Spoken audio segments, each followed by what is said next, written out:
So in this Canva tutorial video, I am going to be showing you guys how to flip an image vertical here on Canva using the Canva desktop version. So once Canva is opened up for this demonstration, I'm actually going to use a photo right here and then reflect them on top of each other to show what a vertical flip actually looks like. So where it says search elements, I'm just going to go ahead and search up a photo.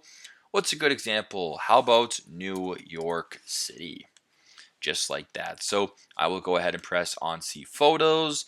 Maybe I'll go to this photo right here, this classic photo that I'm sure you guys have seen.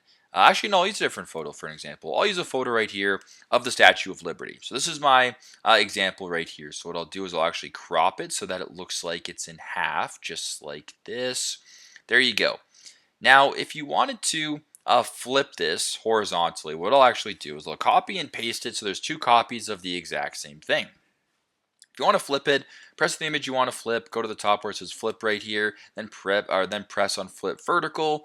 What this actually does now is it actually is a mirror image of each other. So what this looks like now is the Statue of Liberty is reflected from one another. If you were to go ahead and flip this back, sorry, not horizontal, vertical, it's just the exact same thing, but duplicated. So very straightforward, very simple, but that is how to flip an image vertically or vertical here on Canva using a Canva desktop. Thanks again for watching, and I hope this video helps.